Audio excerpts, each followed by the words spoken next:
तो स्वागत है आप सभी का ज्ञापन एकेडमी के इस नए लेटेस्ट और धमाकेदार वीडियो में। और आज का ये जो वीडियो है ये बिहार डीएलएड एंट्रेंस एग्जाम 2025 के लिए जनरल हिंदी वालों के लिए बहुत ही ज़बरदस्त वीडियो साबित होने वाला है। क्यों? क्योंकि आज के इस वीडियो में हम लोग समास को समझेंगे। जैसा कि आप सभी को पता है कि इसको मैं लाइव कराने वाली थी, लेकिन कल भी पूरा का पूरा नेटवर्क प्रॉब्लम, आज भी पूरा का पूरा नेटवर्क प्रॉब्लम। लाइव आने की कितना भी हम लोग कोशिश कर रहे हैं, लेकिन नेटवर्क प्रॉब्लम इतना ज़्यादा है ना कि लाइव आ ही नहीं पा रहे हैं। जब भी आया जा रहा है टेक्निकल इशू, वीडियो चल ही नहीं रहा है, वॉइस प्रॉब्लम। ये पूरी टेक्निकल टीम जो है ना यहाँ पर पहुंची थी। यहाँ पर पता नहीं क्या हो गया है, किसकी नज़र लग गई है। हालांकि नज़र नहीं लगी है, मुझे लगता है कल भूकंप आया था, इस वजह से कुछ टेक्निकल इशू हो गया है। हालांकि इसको ठीक करने की कोशिश की जा रही है। जब तक ये ठीक नहीं होता है तब तक आप लोगों को इसी तरीके से अपलोडेड वीडियो के माध्यम से पढ़ाया जाएगा।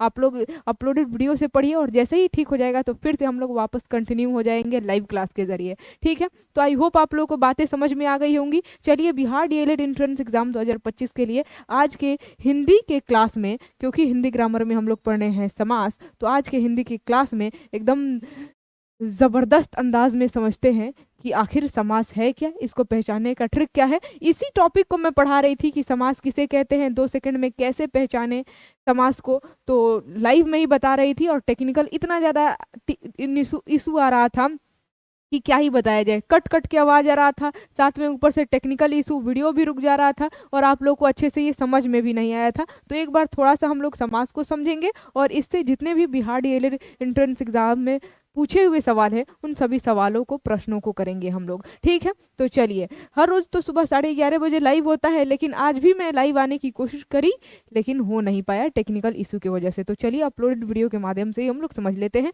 With new logic and trick के साथ। समास को समझा रही थी मैं आपको। समास किसे कहते हैं? समास का मतलब होता है, अगर किताबी भाषा में कहा जाए तो दो पद अगर आपस के विभक्ति चिन्ह को छोड़कर आपस में मिल जाते हैं, उसी को क्या कहते हैं? उसी को कहते हैं समास। मैं आप लोगों को बता रही थी ना, और उसी बीच टेक्निकल इशू आ गया था। यानी कि अगर आप किताबी भाषा के जरिए समझेंगे तो मान लीजिए ये है एक राजा का महल, ये एक मैं लिख दी राजा का महल। अब यहाँ पर देखिए दो मेन शब्द कौन कौन से हैं? राजा और महल। इस इन दोनों को बांटा कौन है? का। बीच में का, ये कबाब में हड्डी आ गया है। ठीक है, यानी कि अगर ये का नहीं रहे, देखिए यहाँ पर समझिए, अगर इस का को बोला जाए कि तू यहाँ से हट जा और उसके बाद से इस महल को ले जाकर इसके पास जोड़ दिया जाए तो ये क्या हो जाएगा? राजमहल। यानी कि दो शब्द या फिर दो पद आप कह सकते हैं, दो पद अगर अपने बीच के विभक्ति चिन्ह को छोड़ करके आपस में मिल जाए तो इसी मिलन को क्या कहते हैं? इसी मिलन को कहते हैं हम लोग समास। समास का मतलब क्या? मिलन, दो शब्दों का मिलन। याद रखिएगा, यहाँ पर राजा का महल था, बीच में का विभक्ति चिन्ह था। विभक्ति चिन्ह मतलब जो विभक्त करे। राजा का महल, बीच में का आ रहा था ना, ये राजा का महल, बीच में का विभक्त कर रहा था। राजा और महल को विभक्त यानी कि अलग अलग बांट दे रहा था, एक दूसरे से जुदा कर दे रहा था। लेकिन का को हटा दिया गया कि भाई तू बीच में कबाब में हड्डी है, तू हट जा। तो ये राजा और महल एक दूसरे से मिल गए और मिलकर बन क्या गया? राजमहल बन गया। तो ये जो राजमहल बन गया ना, राजमहल एक दूसरे से मिलकर बना है ना, इसी मिलन को क्या कहते हैं? समास। समास का मतलब याद रखिएगा मिलन। अब कैसे याद रखेंगे? देखिए यहाँ पर ट्रिक मैं बता दी हूँ कि समाज में अच्छे से मिलकर रहना होता है। समाज में हम लोग अच्छे से मिलजुल कर रहते हैं ना, अच्छा व्यवहार रखा जाता है, अच्छे से बातें की जाती है, तो समाज में अच्छे से मिलकर रहना होता है। समाज से तो आप लोग खैर समास याद आ ही जाएगा, समाज से याद रखिएगा समास। और समाज में हम लोग अच्छे से मिलकर रहते हैं तो मिलकर से याद रखिएगा समास में क्या होता है? समास का मतलब ही होता है मिलन। यानी कि समास दो शब्दों का मिलन है। ठीक है, अगर दो शब्द, दो पद एक दूसरे से मिल जाए उसी को क्या कहते हैं? समास कहते हैं। अब देखिए, जैसे कि मान लीजिए राजा की पुत्री, तो राजा की पुत्री, राजा और पुत्री को बीच में कौन बांट रहा है? की। अगर की को हटा दिया जाए तो राजपुत्री बन गया। तो वही विभक्ति चिन्ह जो की है वो हट गया और राज और पुत्री दोनों मिल गया तो राजपुत्री बन गया। राजा की पुत्री, राजा और पुत्री एक दूसरे से मिल गए तो राजपुत्री। तो राजपुत्री ये क्या कहलाएगा? एक दूसरे से मिलन, ये कहलाएगा समास। उसी तरीके से राजा की कन्या, अगर की हटा दो तो राजा और कन्या मिलकर राजकन्या बन जाएंगी, तो वो भी क्या कहलाएगा, समास। यानी कि दो शब्द अपने बीच के विभक्ति चिन्ह को हटाकर एक दूसरे से मिल जाते हैं, उसी को क्या कहते हैं, समास। अब देखिए समास के टोटल जो है 6 प्रकार हैं। समास के टोटल 6 प्रकार यानी कि 6 भेद हैं। कौन कौन से हैं? अव्ययी भाव समास, दूसरा है तत्पुरुष समास, तीसरा है द्वंद्व समास, चौथा है द्विगु समास, पांचवा है बहुब्रीहि समास और छठा है कर्मधारय समास। अब समास के टोटल 6 प्रकार हैं, ये कैसे याद रखेंगे? तो देखिए यहीं पर ऑलरेडी लिखा हुआ है कि समाज में अच्छे से मिलकर रहना होता है। अच्छे, 6 से नहीं याद आ जाएगा, 6 समाज में अच्छे से, 6 से समास के टोटल कितने प्रकार हैं? तो 6 प्रकार हैं, यानी कि 6 भेद हैं। समाज के टोटल 6 भेद, ठीक है। समाज में अच्छे से मिलकर रहना होता है, समाज से याद आ जाना चाहिए समास, अच्छे से यानी कि इसके 6 प्रकार, और मिलकर यानी कि समाज। समास में क्या होता है? 2 शब्दों का मिलन होता है।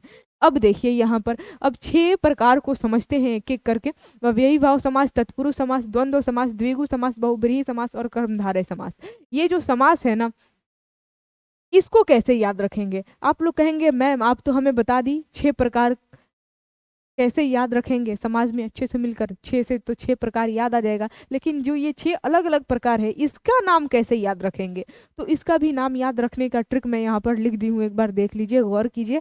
समास में अब तक गुंद, ये है ट्रिक। अब तक गुंद, अब तक, इसमें अ है, ब है, त है, क है ना, तो अ से हो जाएगा अव्ययी भाव समास, ब से हो जाएगा बहुब्रीहि समास, त से हो जाएगा तत्पुरुष समास, और ध्यान दीजिए यहाँ पर ये क से हो जाएगा कर्मधारय समास।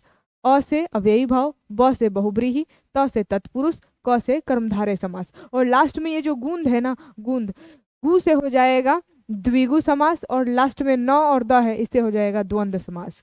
ठीक, तो ये अव्ययी भाव समास, बहुब्रीहि समास, तत्पुरुष समास, कर्मधारय, द्विगु और द्वंद्व, ये है ट्रिक समास के टोटल 6 प्रकार याद रखने का। अब चलिए एक एक करके हम लोग समझ लेते हैं कि अव्ययी भाव समास, तत्पुरुष समास, ये सब है क्या आखिर। तो सबसे पहले समझते हैं कि अव्ययी भाव समास, और कैसे पहचानेंगे कि कोई भी शब्द अव्ययी भाव है या फिर तत्पुरुष है या फिर बहुब्रीहि समास है।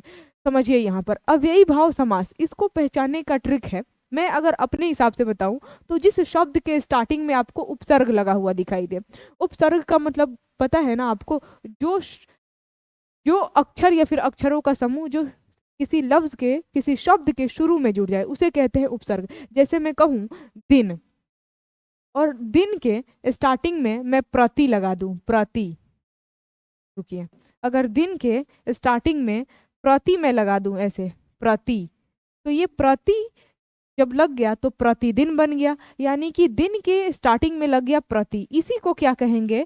कहेंगे उपसर्ग, जिसके लगने की वजह से ये एक नया शब्द बन गया प्रतिदिन। दिन के शुरू में क्या जुड़ा है? प्रति, इसी प्रति को कहेंगे उपसर्ग। उसी तरीके से मैं कहूं मोल, और मोल के स्टार्टिंग में अगर मैं लगा दूं अन, अन लगा दूं, तो ये क्या हो जाएगा? अनमोल। तो ये जो अन है ना स्टार्टिंग में जुड़ा है, इसी को क्या कहेंगे? उपसर्ग कहेंगे। तो जिस शब्द के शुरू में आपको उपसर्ग लगा हुआ दिखाई दे, यानी कि जिस शब्द में आपको उपसर्ग दिखाई दे, उसको आपको बिना सोचे समझे आंख बंद करके क्या टिक कर देना है? उसे टिक कर देना है अव्ययी भाव समास। ठीक है। या फिर अगर सेम सेम शब्द हो, जैसे कि यहाँ पर है रातों रात, दोनों एक है ना, रातों रात, हाथों हाथ, जन्मों जन्म, मन ही मन, तो इस तरह के शब्दों को भी आप क्या कहेंगे? अव्ययी भाव समास। बताइए समझ में आया कि नहीं? लेकिन अगर किताबी भाषा में देखने जाए तो आपको लिखा रहेगा कि पहला पद जिसका प्रधान हो उसे कहते हैं अव्ययी भाव समास। लेकिन मैं कहती हूँ इतना डीपली नहीं जाना है, मतलब कि इतना गोल गोल घूम कर नहीं जाना है। सिंपली याद रखिएगा कि जिस लफ्ज के, जिस शब्द के में आपको उपसर्ग लगा हुआ दिखाई दे, उसे क्या टिक कर देना है? अव्ययी भाव समास, या अगर वो सेम सेम है तो। जैसे कि यहाँ पर है प्रतिदिन, दिन के शुरू में क्या जुड़ा है? प्रति, इसमें उपसर्ग है, इसको क्या कहेंगे? अव्ययी भाव समास। संभव, यथा संभव है ये, इसमें क्या है? यथा उपसर्ग है, इसको भी क्या कहेंगे? अव्ययी भाव समास। आजीवन, जीवन के स्टार्टिंग में लगा हुआ है आ, यानी कि इसमें भी उपसर्ग है, इसको क्या कहेंगे? अव्ययी भाव समास। यथाशक्ति, इसमें भी उपसर्ग है यथा, इसको भी क्या कहेंगे? अव्ययी भाव समास। यानी कि जिस शब्द में आपको उपसर्ग दिखाई दे उसको आंख बंद करके क्या टिक करेंगे? अव्ययी भाव समास। बेहिसाब, इसमें भी उपसर्ग दिख रहा है बे, इसको भी क्या कहेंगे? अव्ययी भाव समास। प्रक्रिया, इसमें भी उपसर्ग दिखाई दे रहा है प्र, इसको भी क्या कहेंगे, इस शब्द को भी अव्ययी भाव समास कहेंगे। अब आगे बढ़ते हैं जरा, अगले टॉपिक को समझते हैं, तत्पुरुष समास को। इसको पहचानने का क्या ट्रिक है, तो देखिए, इसको पहचानने का ट्रिक ये है कि इसका जो दूसरा वाला पद है ना वो प्रधान होता है। प्रधान का मतलब होता है मेन। प्रधान का मतलब क्या, मेन। दूसरा पद इसका मेन होता है। जैसे कि मैं कहूँ गंगा जल, गंगा जल में मेन कौन लग रहा है, गंगा या फिर जल। गंगा को आप लाएंगे कि जल को लाएंगे, दोनों में मेन तो जल ही लग रहा है ना, जल है, भले ही वो गंगा का हो या फिर किसी दूसरे नदी का जल हो, ठीक है, लेकिन जल इसमें मेन लग रहा है। इसका दूसरा पद क्या है, प्रधान है, जल यहाँ पर मेन है, तो गंगा जल, इसको क्या कहेंगे, तत्पुरुष समास। या फिर लाल किला, देखिए लाल मेन है कि किला मेन लग रहा है, बताइए, लाल मेन लग रहा है या फिर किला, किला मेन लग रहा है ना, तो ये किला दूसरा पद प्रधान है ना, मेन है, इसको क्या कहेंगे, तत्पुरुष। राजमहल, राज मेन लग रहा है कि महल, महल मेन लग रहा है, इसको ये दूसरा पद क्या है, प्रधान है। उसी तरीके से राजपत्र, इसमें दूसरा पद पत्र प्रधान है। उसी तरीके से हथकड़ी, कड़ी जो है इसमें प्रधान, दूसरा पद प्रधान है, इसको क्या कहेंगे, तत्पुरुष समास, यानी कि जिसका दूसरा पद क्या हो, प्रधान हो। अगर इससे भी आपको समझ में नहीं आ रहा है तो एक और ट्रिक मैं यहाँ पर लिख दी हूँ कि अगर तत्पुरुष समास को अगर आप तोड़ेंगे ना, उसको विभक्त करेंगे, तो या तो की आएगा बीच में, नहीं तो का आएगा, नहीं तो कु आएगा, नहीं तो के लिए आएगा, नहीं तो से आएगा। यानी कि शब्द को अगर आप विभक्त करेंगे, तोड़ेंगे, तो बीच में जो विभक्ति आएगा वो की, का, को, के लिए या फिर से आएगा। जैसे कि गंगा जल, ये मिला हुआ रूप है ना, क्योंकि ये एक समास है, तत्पुरुष समास, और समास का मतलब क्या, मिलन, तो ये मिला हुआ है, गंगा जल ये जो है ना मिल चुका है, ये समास है। अब इसको तोड़िए, इसको विभक्ति कीजिए, तो इसको तोड़ेंगे तो बन जाएगा गंगा का जल, तोड़ दिए ना, गंगा का जल, इसको विभक्त कर दिए, तो देखिए तोड़ने पर फिर से इसको क्या कर दिए, अलग अलग कर दिए, तो बीच में क्या आ गया, का आ गया। देखिए यहाँ पर का लिखा है ना, का, यानी कि तोड़ने पर अगर विभक्ति चिन्ह का आए या फिर की आए या फिर को आए या फिर के लिए आए या फिर से आए, उसको क्या कहेंगे, तत्पुरुष। यहाँ पर गंगा जल को तोड़ने पर बीच में का आ रहा है, तो इस गंगा जल को क्या कहेंगे, तत्पुरुष समास कहेंगे। ये एक तरीका है, ये एक ट्रिक है तत्पुरुष समास को पहचानने का। आई होप आपको समझ में आया होगा। एक बार समझ में आ रहा है ना तो लिखिए चैट सेक्शन में, नीचे कमेंट बॉक्स में लिखिए, जितना ज़्यादा हो सके आप लोग जो है ना लिख कर बताइए कमेंट बॉक्स में, ताकि हमें भी पता चले कि हाँ आप लोग को चीज़ें समझ में आ रही है, एक तरह से संतुष्टि मिले। लाल किला, अगर लाल किला को तोड़ेंगे आप लोग, इसको विभक्त करेंगे लाल किला को, तो ये तोड़ेंगे तो कैसा बन जाएगा, लाल रंग का किला, यानी कि लाल किला को तोड़ेंगे तो इसका मतलब क्या, लाल रंग का किला, लाल रंग का किला। तो देखिए इसमें भी क्या आ रहा है, बीच में का आ रहा है, क्या कहेंगे, लाल किला को तत्पुरुष समास कहेंगे। उसी तरीके से राजमहल, राजा का महल, बीच में का विभक्ति चिन्ह आ रहा है।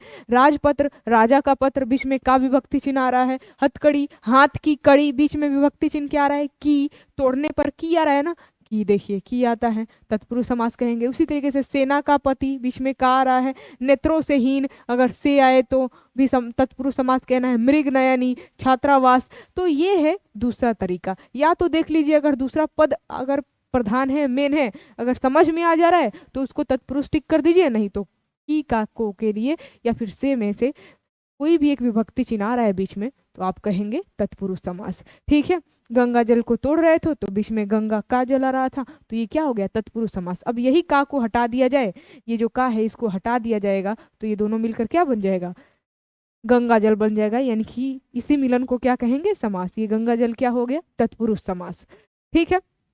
अब आगे बढ़ते हैं, जरा तीसरा टाइप को समझ लेते हैं, द्वंद्व समास। देखिए इसमें दो बार द है ना, दो बार द, यानी कि द्वंद्व समास में दोनों पद प्रधान होता है, यानी कि दोनों पद मेन होता है। जितना पहले वाले पद का महत्व होता है उतना ही दूसरे वाले पद का महत्व। जैसे कि माता पिता, इसमें दोनों पद का महत्व है, दोनों शब्द ही मेन है। जितना माता का महत्व है उतना पिता का भी महत्व है, दोनों बराबर है ना, इस यानी कि इसमें दोनों पद प्रधान है। द्वंद्व का मतलब क्या है, इसमें दो बार द आ रहा है ना, यानी कि दोनों पद प्रधान, माता पिता इसमें दोनों पद प्रधान है, इसको क्या कहेंगे, द्वंद्व समास कहेंगे। उसी तरीके से भाई बहन, इसमें जितना भाई का महत्व है उतना बहन का भी महत्व है, दोनों पद प्रधान है, क्या कहेंगे, द्वंद्व समास। या फिर इसको पहचानने का ये भी ट्रिक है कि बीच में ये आप देख रहे हैं ना, डैश ये दिया रहता है और दोनों पद प्रधान, बीच में डैश और दोनों पद प्रधान, उसको क्या कहेंगे? द्वंद्व समास। या फिर जन्म मरण, जितना महत्व जन्म का है उतना महत्व मरण का भी है। पाप पुण्य, भात दाल, जी हाँ, जितना भात का महत्व है उतना दाल का भी महत्व है। ठीक है, उसी तरीके से लोटा डोरी, पहले के जमाने में क्या होता था, कुएं से जब पानी निकाला जाता था तो जितना महत्व डोरी का था उतना लोटा का भी था। बिना डोरी के आप ना तो पानी निकाल सकते हैं और बिना लोटा के भी आप पानी नहीं, यानी कि दोनों का महत्व है, लोटा और डोरी। भला बुरा, दाल रोटी, बेटा बेटी, तो ये दोनों पद प्रधान है, मेन है, दोनों बराबर है, दोनों का महत्व बराबर है। इसको आराम से आप द्वंद्व समास टिक कर देंगे आसानी से आंख बंद करके। अब आते हैं चौथा टाइप है द्विगु समास। देखिए द्विगु, नाम ही में है द्वि, द्वि का मतलब क्या है? दो, और दो क्या है? एक संख्या है ना, यानी कि जिस समास से आपको संख्या का बोध हो उसे कहेंगे द्विगु समास। जैसे कि देखिए यहाँ पर त्रिभुज, त्रिभुज में स्टार्टिंग में क्या रहा है? त्रि, त्रि क्या है? त्रि का मतलब होता है तीन, और तीन क्या है? एक संख्या है ना, संख्या का बोध हो रहा है ना, तो इस त्रिभुज शब्द को क्या कहेंगे? द्विगु समास कहेंगे। चौवन्नी, त्रिभुवन, त्रिभुवन, चौराहा, नवग्रह, पंचभुज, दो गुना, पंचवटी, पंचमुखी इत्यादि, इन सभी में नंबर आ रहा है, संख्या का बोध रहा है। पंचवटी यानी कि पांच, पांच क्या है? एक नंबर है। पंचमुख इसका मतलब भी पांच, दो गुना दो, पंचभुज इसका भी पांच, नवग्रह इसमें भी संख्या आ रहा है नौ, चौराहा चार, त्रिभुवन पांच, सॉरी त्रिभुवन यानी कि तीन। तो जिस संख्या में, जिस समास से आपको संख्या का बोध हो उसे कहेंगे आप द्विगु समास। द्वि में क्या है? द्वि का मतलब होता है दो, और दो एक संख्या है, संख्या अगर बोध हो तो उसे कहेंगे द्विगु समास। चलिए आगे बढ़ते हैं। अब अगला टॉपिक को समझ लेते हैं, बहुब्रीहि। बहुब्रीहि को कैसे पहचानेंगे? देखिए बहुब्रीहि में स्टार्टिंग में बहु है ना, बहु से याद रखिएगा बहुत, यानी कि बहुत का मतलब ये कि जिस शब्द का बहुत मानी निकले, बहु से बहुत याद रखिएगा, जिस शब्द का बहुत मानी निकले, यानी कि एक से, एक के अलावा दूसरा है, मतलब अन्य अर्थ निकले उसका, एक से ज्यादा उसका अर्थ निकले, उसे कहते हैं बहुब्रीहि समास। जैसे कि त्रिनेत्र है, तो त्रिनेत्र का मतलब तो होता है तीन आंखों वाला, लेकिन इसका एक और मतलब निकल रहा है, एक और अर्थ निकल रहा है। त्रिनेत्र कहते हैं शंकर भगवान को। तो देख रहे हैं आप यहाँ पर त्रिनेत्र एक ऐसा शब्द है जिसका खुद का तो अर्थ है, लेकिन इसके अलावा एक और अर्थ है, यानी कि जिस शब्द का बहुत अर्थ निकले उसे कहते हैं बहुब्रीहि। बहु से बहुत याद रखना है। दशानन कहते हैं रावण को, दो अर्थ निकल रहा है ना, इसका तो मतलब देखिए 10 सिर वाला, ठीक है, दश रावण को कहते हैं। उसी तरीके से है यहाँ पर लंबोदर, गणेश जी को कहते हैं। चंद्रशेखर शिव, हंस वाहिनी सरस्वती, वीणा पानी भी सरस्वती को कहा जाता है। ये फेमस क्वेश्चन है, हंस वाहिनी और वीणा पानी बहुत ज्यादा पूछा जाता है। पीताम्बर विष्णु भगवान को कहा जाता है। तो ये सब क्या है? ये बहुब्रीहि समास है। बहु से याद रखना है बहुत, जिसका एक से ज्यादा अर्थ निकले, बहुत अर्थ निकले, उसे कहेंगे बहुब्रीहि। अब लास्ट टाइप को देख लेते हैं, कर्मधारय समास, जो अपने दोस्त के बारे में बताया जाता है। यानी कि अगर वो अपने दोस्त, अपने पड़ोस वाले के बारे में बताए, अपने साथ वाले साथी के बारे में बताए, तो उसे कहते हैं कर्मधारय समास।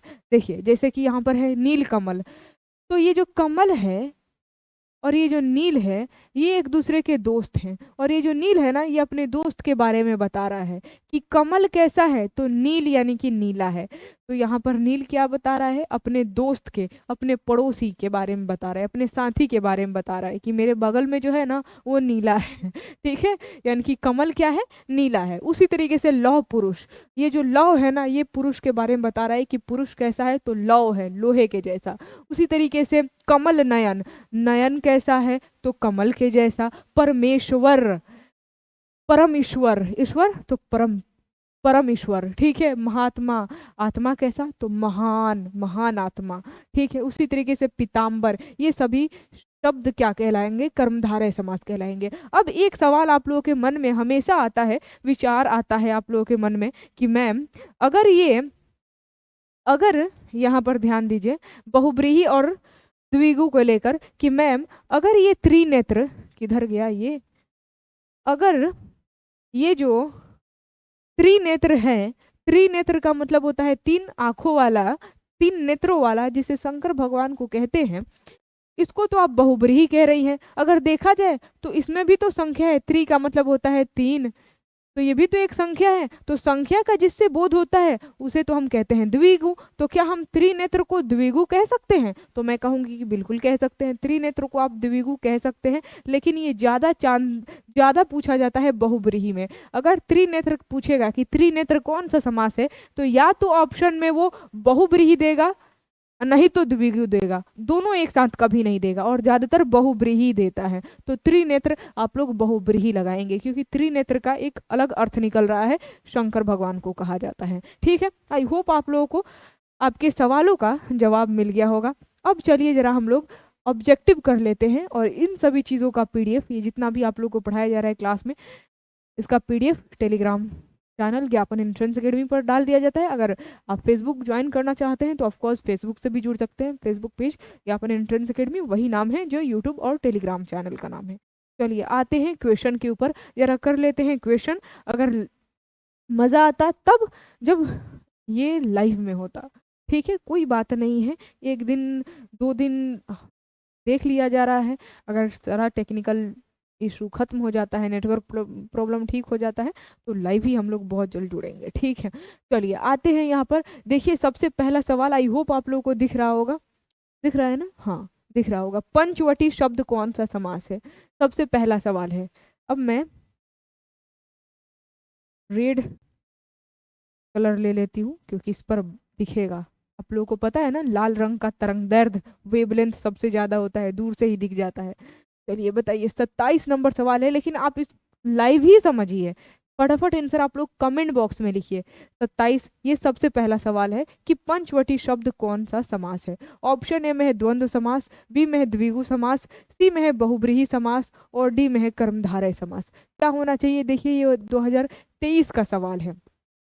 पंचवटी शब्द कौन सा समास है? पंचवटी, पंच कहते हैं पांच को, संख्या का बोध हो रहा है ना, संख्या का जिस जिस समास में बोध हो उसे द्विगु कहते हैं। तो ऑप्शन नंबर बी, धीरे से टिक कीजिए। आगे बढ़ते हैं। माँ बाप शब्द कौन सा समास है? देखिए दोनों पद प्रधान है ना, जितना माँ का महत्व है उतना बाप का भी महत्व है, माँ बाप। तो ये क्या कहलाएंगे बताइए तो एक बार, क्या कहलाएंगे? दोनों का महत्व सेम है, दोनों पद प्रधान है, दोनों पद, यानी कि 2 बार द आना चाहिए, और 2 बार द आता है द्वंद्व में, 2 बार द आ रहा है ना, तो option number C is the correct answer. आगे बढ़ते हैं। यथाक्रम शब्द कौन सा समास है? ऑप्शन ए में है तत्पुरुष समास, बी में है द्विगु समास, सी में है द्वंद्व समास, और डी में है अव्ययी भाव समास। ये 2023 का ही सवाल है, बता दीजिए। यथाक्रम, क्रम के शुरू में जुड़ा है यथा, यानी कि इसमें इस शब्द में क्या है? उपसर्ग है, और जिस समास में उपसर्ग पाया जाए, जिस शब्द में उपसर्ग पाया जाए, उसे कहते हैं हम लोग क्या? एक बार बता दीजिए तो, उसे क्या कहते हैं? क्या उसे तत्पुरुष कहते हैं या फिर अव्ययी भाव कहते हैं? एक बार बता दीजिए आप लोग, चैट सेक्शन में लिखिए, लिखिए चैट सेक्शन में आप लोग,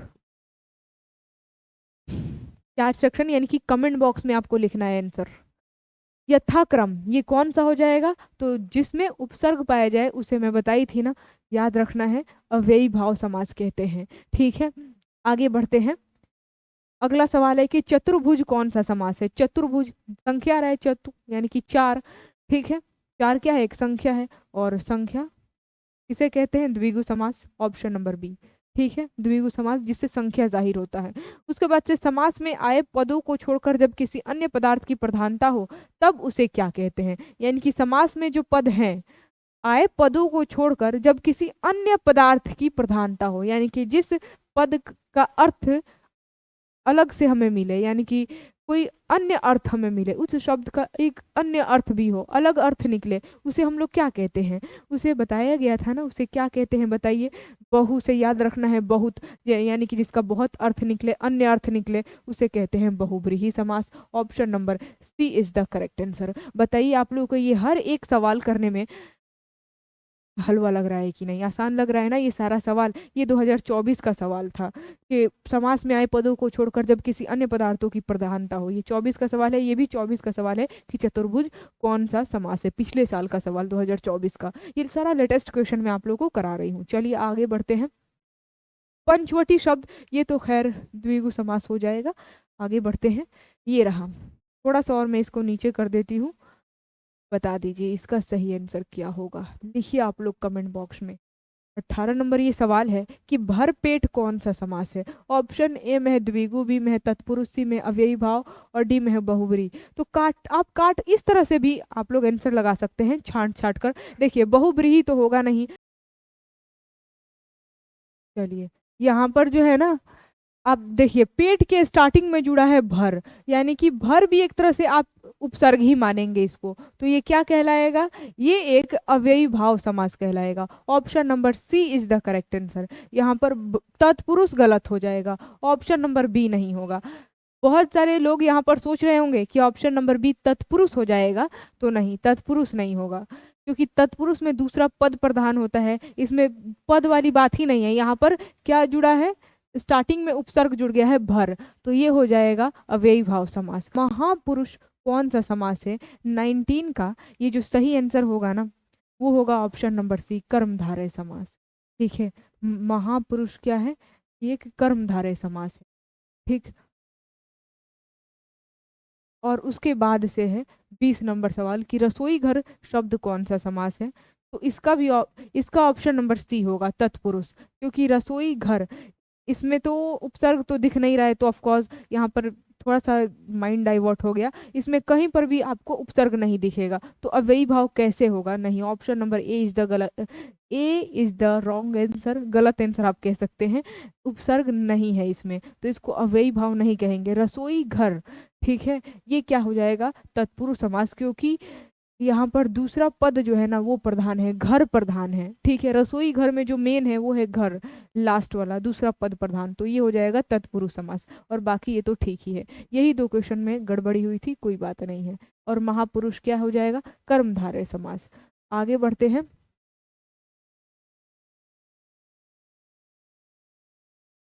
क्योंकि यहाँ पर क्या बता रहा है, पुरुष कैसा है, तो महान है, यानी कि पहला वाला पद दूसरे वाले पद की विशेषता को बता रहा है। सही है, option number C is the correct answer. जिन लोगों ने भी ऑप्शन नंबर सी लगाया होगा, बिल्कुल सही जवाब है। आगे बढ़ते हैं अगले क्वेश्चन की तरफ। ये रहा अगला सवाल, रोगग्रस्त शब्द कौन सा समास है। देखिए ये भी जरा अब सोच समझ कर आंसर बताना है। रोगग्रस्त, क्योंकि यहाँ पर दूसरे पद की प्रधानता है, ग्रस्त, रोगग्रस्त, यानी कि रोग से क्या है, ग्रसित है, ग्रस्त यहाँ पर दूसरा पद क्या है, मेन है, ऑप्शन नंबर बी तत्पुरुष हो जाएगा। ठीक है, उसी तरीके से यहाँ पर है क्वेश्चन नंबर 14 कि चरण कमल शब्द कौन सा समास है। तो चरण कमल, ऑप्शन ए में है कर्मधारय, बी में है अव्ययी भाव, सी में है द्वंद्व और डी में है द्विगु। ये 2021 का है, और इसका जो सही जवाब हो जाएगा वो होगा ऑप्शन नंबर ए, कर्मधारय, क्योंकि चरण कमल, कमल, चरण कैसा है, कमल के समान है। अपने दोस्त की विशेषता बता रहा है ना, अपने दोस्त के बारे में बता रहा है। देखिए चरण और कमल, ये दो दोस्त हैं, दो लोग हैं, दो पद है आप कह सकते हैं। और चरण कैसा है, तो कमल के जैसा है, साथ वाले अपने दोस्त के बारे में बता रहा है, तो इसको क्या कहेंगे, कर्मधारय। आगे बढ़ते हैं अगले सवाल की तरफ। ये रहा नेक्स्ट क्वेश्चन, पीला है अंबर जिसका में समास है। पीला है अंबर जिसका, तो ये भी ऑफ कोर्स बहुब्रीहि हो जाएगा, क्योंकि इसका अलग मतलब निकल रहा है, बहुब्रीहि। पीला है अंबर जिसका, या फिर लंबा है उधर जिसका, इस तरीके से जिस तरह के समास में इस तरह है उसे कहते हैं बहुब्रीहि, जिसका बहुत माने निकले, बहुत अर्थ निकले। द्वंद्व समास में क्या होता है, ऑप्शन ए में पूर्व पद प्रधान होता है, बी में है उत्तर पद प्रधान होता है, सी में है दोनों पद प्रधान होता है, और डी में है कोई पद प्रधान नहीं होता। तो द्वंद्व समास में दो बार द है ना, यानी कि इसमें दोनों पद प्रधान होता है, option number C is the correct answer हो जाएगा। अब देखिए यहाँ पर अगला सवाल है कि त्रिवेणी में कौन सा समास है। ऑप्शन ए में है द्विगु, बी में है कर्मधारय, सी में अव्ययी भाव और डी में है तत्पुरुष। देखिए अब यहाँ पर आप लोगों के मन में सवाल उठ रहा होगा ना, त्रिवेणी, त्रिवेणी क्या होगा। ऑप्शन में कहीं पर भी आपको कहीं पर भी बहुब्रीहि नहीं दिख रहा है। त्रि का मतलब होता है तीन, और तीन एक संख्या है ना, जो संख्या को जाहिर करे उसे द्विगु कहते हैं। ऑप्शन नंबर ए, द्विगु समास इज द करेक्ट आंसर। अब आगे बढ़ते हैं अगले सवाल को, ये तो लास्ट सवाल था। ये यहाँ पर फाइनली समास से जितना भी क्वेश्चन, ये जो टॉपिक है समास, इससे जितना भी क्वेश्चन बिहार डीएलएड में पूछे गए थे उसको हमने करा दिया आपको। अब एक बार बताइए कि आप लोगों को चीज़ें समझ में आई कि नहीं। ठीक है, ये समास टॉपिक समझ में आया कि नहीं। आसानी से समास के टोटल 6 प्रकार हैं और यहाँ पर आप आसानी से समास को हर एक टाइप को समझ सकते हैं और समास के 6 प्रकार को याद रखने का ये जो ट्रिक था वो हमने आपको बताया। और इसका कहाँ गया, ये रहा, इसका पीडीएफ आप लोगों को टेलीग्राम चैनल ज्ञापन एंट्रेंस एकेडमी पर डाल दिया जाएगा, तो स्टे कनेक्टेड रहिए ज्ञापन एंट्रेंस एकेडमी के टेलीग्राम चैनल से, वहाँ पर अपलोड कर दिया जाएगा। और बाकी आज का क्लास कैसा रहा एक बार चैट सेक्शन में लिख कर बताइएगा कि समझ में आया कि नहीं। अब हम लोग मिलेंगे बिहार डीएलएड के नेक्स्ट हिंदी ग्रामर के टॉपिक के साथ। आज के इस वीडियो को हम लोग यहीं पर एंड कर देते हैं, फिर मिलेंगे हम लोग इसके नेक्स्ट वीडियो में नेक्स्ट टॉपिक के साथ। तब तक के लिए जय हिंद और खुदा हाफिज।